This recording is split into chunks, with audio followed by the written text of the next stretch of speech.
कि अगर कभी तुम्हें लगे कि जिंदगी में तुम बहुत बुरे दौर में आ गए तो क्या करना। उन्होंने कहा भारत में जाना। उत्तराखंड में नैनीताल में एक कैंची धाम मंदिर है नीम करोरी बाबा का, वहां पे जाना और तुम्हें नई ऊर्जा मिलेगी। उनके सामने स्थिति यह थी कि खाने के लाले पड़ गए थे और अगर वो कोई कमरा किराए पे लेते तो भोजन के लिए पैसे नहीं थे, और अगर भोजन खाते तो रहने के पैसे नहीं थे। And Steve job told that then deliberately he has took a room on rent near an ISKCON temple in America, जहां मॉर्निंग और इवनिंग 2 टाइम फ्री फूड मिलता था। तो उन्होंने कहा कि कई महीनों तक मैंने वो मंदिर का फ्री फूड खाया है। That's how I survived. This is one of the biggest corporate companies of the world is giving that too, in which land which said there can never be a free lunch. So that's how our temples can inspire and motivate, and what was the role of there in the previous. And again I would like to remind कि जो WhatsApp के संस्थापक हैं mark Zuckerberg, उन्होंने कहा कि Apple के संस्थापक स्टीव जॉब्स ने उनसे कहा था कि अगर कभी तुम्हें लगे कि जिंदगी में तुम बहुत बुरे दौर में आ गए तो क्या करना। उन्होंने कहा भारत में जाना। उत्तराखंड में नैनीताल में एक कैंची धाम मंदिर है नीम करोरी बाबा का, वहां पे जाना और तुम्हें नई ऊर्जा मिलेगी। When Mark Zuckerberg came to India, he told this narrated the entire incidents with Prime Minister Shri Narendra Modi। और मार्क जुकरबर्ग ने एक बड़ी मजेदार बात बोली। उन्होंने कहा मैं हेलीकॉप्टर लेके गया। I was intended to stay there for just 1.5 hours, but वो पहाड़ी इलाका है, मौसम खराब हो गया, तो helicopter was not in a position to take off. कहा then I have to stay there overnight. 1.5 hours के लिए गया था, 1.5 day रहना पड़ गया। And he said then I felt a different type of energy in me, और मेरा कैरियर उसके बाद एक दूसरे डायरेक्शन में गया। इसलिए अगर कोई ये कहे कि टेम्पल्स सिर्फ आपको स्पिरिचुअल ज्ञान तो देते ही हैं, जिन्होंने बड़े बड़े मटेरियल अचीवमेंट किए उनको भी lease of life, lease of inspiration and lease of energy temples ने दी है। अब यहां एक और बात भी हम ये कहना चाहेंगे कि how the temples connect with the entire country. I will give you one example. स्वर्ण मंदिर है अमृतसर में। बहुत से लोगों को ये बात पता है कि स्वर्ण मंदिर पर स्वर्ण छत्र जब महाराजा रणजीत सिंह जी ने चढ़ाया था तो उतना ही काशी विश्वनाथ के ऊपर भी चढ़ाया था। That is one aspect.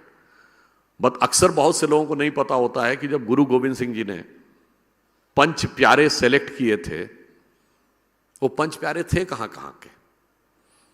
एक लाहौर से था, एक मेरठ से थे, एक जगन्नाथपुरी से थे, एक महाराष्ट्र में नांदेड़ से, और एक कर्नाटक में बीदर से। इसका अर्थ क्या हुआ, पूरे कंट्री के साथ एक कनेक्ट एस्टैब्लिश उन्होंने किया। और अगर आप स्वर्ण मंदिर में भी जाते हैं and you remember about the Khalsa पंथ एस्टैब्लिश बाय गुरु गोविंद सिंह जी, और अगर आप उसका डिटेल डेप्थ ध्यान रखते हैं तो आपको दिखता है कि पूरे देश के साथ वो किस प्रकार से कनेक्ट हो रहे हैं। आज की नई पीढ़ी को कई बार यह बातें समझाने के लिए दूसरे तरीकों की भी आवश्यकता होती है। I would just like to give one example. हो सकता है आप में से बहुत से लोगों ने सुना हो, एक जो लोग कॉस्मोलॉजी में और एरोस्पेस में इंटरेस्ट रखते होंगे तो एक वैन एलन फील्ड होती है। वैन एलन फील्ड वो है जो ये माना जाता है कि जो अर्थ के मैग्नेटोस्फीयर के ऊपर चार्ज पार्टिकल्स का एक पैटर्न बन जाता है, और वो चार्ज पार्टिकल का पैटर्न जो है, जो अर्थ सन से आने वाली रेज हैं उनको भी वो प्रोटेक्ट करता है, और वहां पर मैग्नेटिक एनर्जी का पैटर्न सबसे ज्यादा होता है।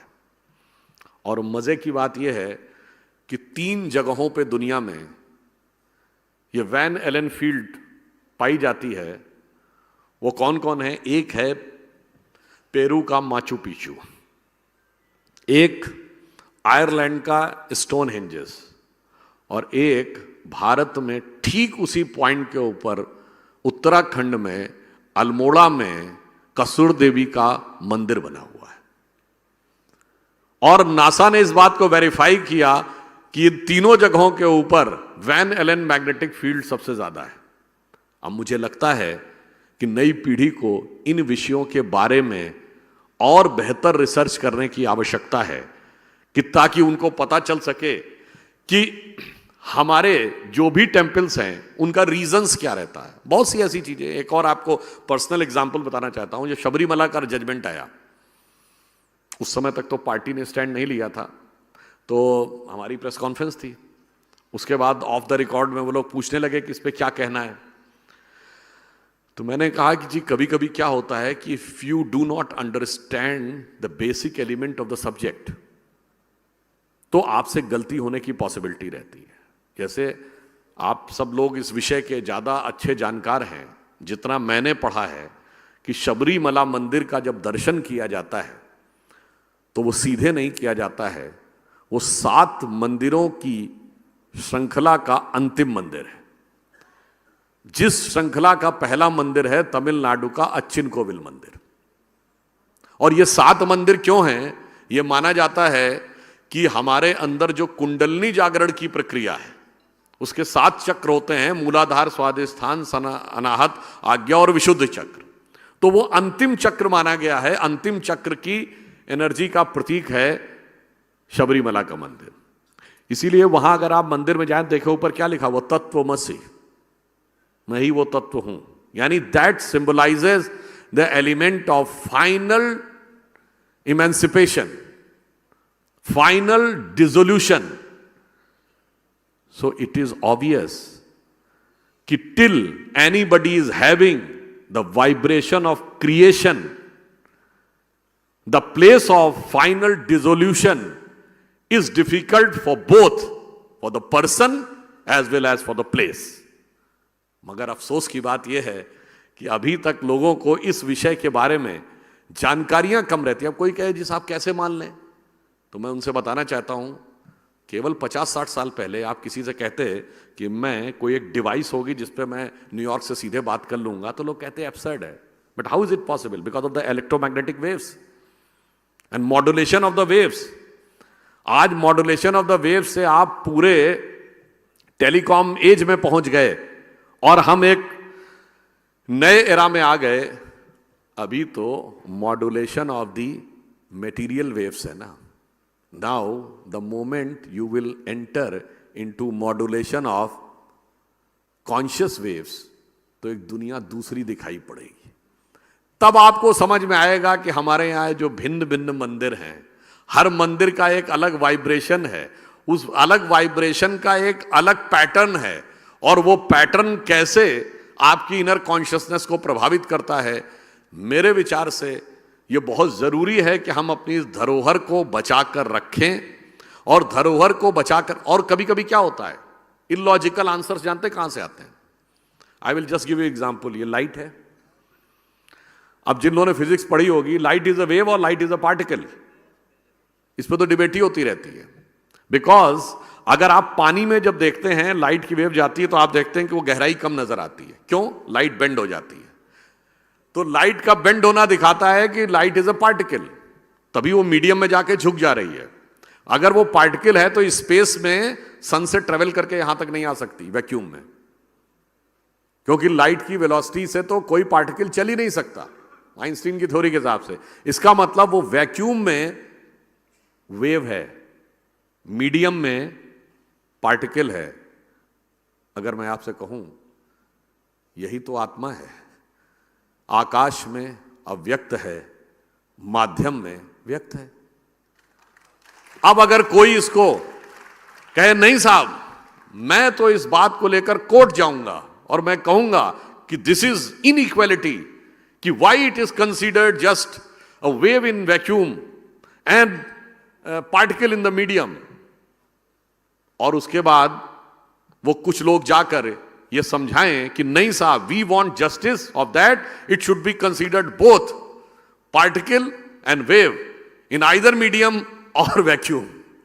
ये जितनी इलॉजिकल बात होगी, वैसे ही कई बार वेव पार्टिकल, वैक्यूम और मीडियम को न समझकर हमारे मंदिरों के बारे में जिस ढंग का इंटरप्रिटेशन लेने का प्रयास किया जाता है, उस कारण से यह एक समस्या हमारे सामने आ सकती है। बट मेरा यहां पर टेम्पल मैनेजमेंट के बारे में बहुत से लोगों ने बहुत अच्छे ढंग से बोला। हमारा यहां पर एक थोड़ा अलग थॉट भी है कि मंदिर क्या सिर्फ पूजा के लिए होते थे? हिंदू धर्म में मंदिर सिर्फ आराधना के लिए नहीं है, क्योंकि हमारे यहां तो घर में मंदिर रखने का विधान है। लगभग हर हिंदू के घर में अपना एक छोटा सा मंदिर होता है और वो अपनी भगवान की मूर्ति रखकर उसके आगे पूजा करते हैं। तो वो क्या आवश्यकता है? बाहर मंदिरों का मुख्य रोल क्या था? तो वो मैं ये कहना चाहता हूं कि हमारे यहां मंदिर सिर्फ आराधना के केंद्र नहीं थे, वो एक सोशल एक्टिविटी के वाइब्रेंट सेंटर थे। आज अगर हमारे आने वाले टाइम में हमें अपने मंदिरों के साथ आम पब्लिक को और यंगर जनरेशन को अधिक कनेक्ट करना है, तो फॉर एग्जाम्पल लगभग हर डिस्ट्रिक्ट में कोई ना कोई एक बड़ा मंदिर ऐसा जरूर होता है जिसके पास एम्पल स्पेस और प्रीमिसेस होता है। अगर मॉर्निंग इवनिंग वहां प्रातःकालीन संध्या और सायंकालीन संध्या होती है, क्या हम यह नहीं शुरू कर सकते कि प्रातःकाल और सायंकाल वहां पर योग की कक्षाएं भी हो सकती हैं? वो एक एडिशनल पॉइंट ऑफ अट्रैक्शन वहां पर हो जाएगा। हम यह भी कर सकते हैं ग्रामीण क्षेत्रों में कि सायंकाल वहां पर जो हमारी ट्रेडिशनल ऑर्गेनिक फार्मिंग है उसके विशेषज्ञ वहां पर उपलब्ध हो। वो एक एडिशनल पॉइंट ऑफ अट्रैक्शन हो सकता है। वहां पर हम यह भी व्यवस्था कर सकते हैं कि वीकेंड पर ही सही मेडिटेशन की क्लासेस चल सकती हैं। वो एक और पॉइंट वहां अट्रैक्ट करने का हो सकता है। वहीं पर आजकल लगभग ज्यादातर लोग जो मकान बनवाते हैं, बिल्डिंग बनवाते हैं, वास्तु कंसल्टेंसी जरूर करते हैं। There can be an specialised, properly educated वास्तुशास्त्री which can be available in the temple premises, if not every day, at least alternate day or on certain days in a week. फिर आप उसके साथ एक ज्योतिषी की वहां व्यवस्था कर सकते हैं।